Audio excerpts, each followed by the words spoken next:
हे hi guys, आज मैं mister dragon के एपिसोड 22 को एक्सप्लेन कर रही हूँ। एपिसोड की शुरुआत होती है जहाँ फेंग लड़कियों वाले कपड़े पहन के बाहर निकलती है और चिंकिंग उसे बिहेव करना सिखाती है कि वो सबके सामने कैसे ग्रीट करेगी।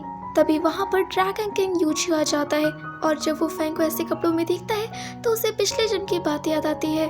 तभी अचानक ही फेंग पर हमला हो जाता है, पर ड्रैगन किंग यूची फेंग को बचाता है। फेंग और यूची दोनों मिलकर उनका मुकाबला करते हैं। एट लास्ट वो सब डरकर वहाँ से भाग जाते हैं। तभी चिंकिंग नोटिस करती है कि फेंग का ड्रेस फट गया है, तो फेंग कहती है कि वो इस पर बेल्ट लगा लेगी, पर चिंकिंग कहती है कि उसके हाथ में चोट लगी है, वो नहीं कर पाएगी और वहाँ से चली जाती है। तो फेंग यूची से मदद मांगती है, जिसके बाद यूची अपने हाथों से फेंग को बेल्ट पहनाता है और यहाँ इनका एक रोमांटिक सीन हो जाता है। जिसके बाद फेंग सीधा महारानी के डिनर हॉल में आ जाती है, क्योंकि वहाँ से उसे निमंत्रण मिला हुआ था और वो उन्हें ग्रीट करती है। उसके वहाँ आने के तुरंत बाद ही वहाँ राजा आ जाते हैं और जब वो फेंग को इन कपड़ों में देखते हैं तो वो उससे इम्प्रेस होते हैं और उसे अपने सामने बैठने को कहते हैं। पर फेंग को चूंकि राजमहल के तौर तरीके नहीं आते थे, तो वो राजा के सामने ही वाइन पीने लग जाती है।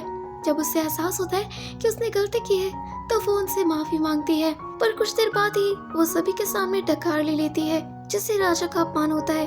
वो फेंग को माफ तो कर देते हैं, पर वो उन्हें कहते हैं कि उसे जिस तरीके से युद्ध की तकनीकें आती है उसी तरह उसे लड़कियों वाले तौर तरीके भी आने चाहिए। राजा वहाँ से चले जाते हैं, जिसके बाद फेंग रूही से बात करती है और बातों ही बातों में वो आंक लेती है कि रूही ने उसके ऊपर हमला नहीं करवाया है, तो फिर आखिर उस पर हमला करवाया किसने है। इधर चिंकिंग अपने कमरे में पहुंचती है, जहां वो जियानकन को पाती है। जियानकन ने चिंकिंग के लिए मिठाइयाँ लाई थी गॉडेस ऑफ मून के यहाँ से। चिंकिंग को ये मिठाई बहुत ही पसंद आती है, पर तभी वो सोचती है कि आखिर गॉडेस ऑफ मून ने उसे मिठाई क्यों दी, कहीं वो जियानकन को पसंद तो नहीं करती। तब जियानकन कहता है कि उसे कौन पसंद करती है ये तो नहीं जानता, लेकिन वो सिर्फ उसे ही पसंद करता है। तभी जियानकन को कुछ बीती बातें याद आती है, पर उसका चेहरा धुंधला था।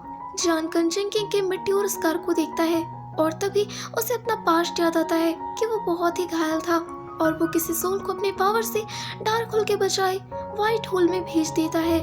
जैसे ही जियानकन होश में आता है तो वो चिंकिंग को कह के कि उसे कुछ जरूरी काम है वहाँ से चला जाता है। ये देख चिंकिंग को बहुत ही गुस्सा आता है जियानकन पर कि जियानकन उसके मिट्टी और स्कार से इतना नफरत करता है कि वो तुरंत ही यहाँ से चला गया, वो उससे प्यार नहीं करता। इधर फेंग राजमहल से बाहर निकलती है और यूची से कहती है कि उसे अभी घर नहीं जाना बल्कि कहीं और ही जाना है। वो उसे ऊंची जगह पर ले जाती है और बताती है कि आज यहाँ पर फायर वर्क होने वाला है और उसे फायर वर्क बहुत ही ज्यादा पसंद है। ये वही जगह थी जहाँ पिछले जन्म में उसने ड्रैगन किंग से अपने प्यार का इजहार किया था।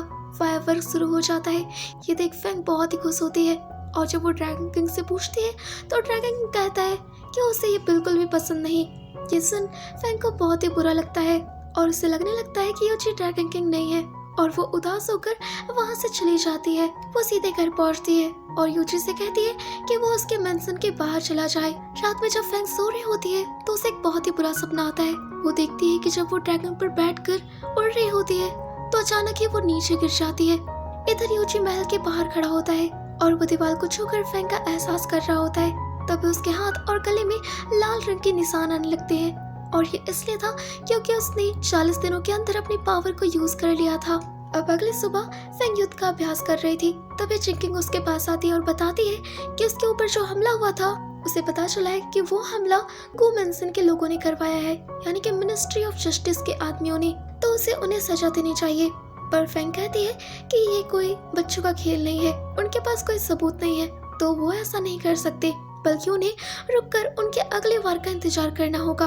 वहीं इधर हम बाजार में देखते हैं जहाँ जिन मिठाइयाँ लेने गई थी, पर आते समय उसे एक लफंगों का ग्रुप छेड़ता है, तो जिन उन सभी को बहुत ही मजा चखाती है। अपने युद्ध की तकनीकों से उन सभी को धूल चटा देती है। एट लास्ट वो उनके लीडर को मारने जा रही थी, पर तभी फेंग आकर उसे रोकती है।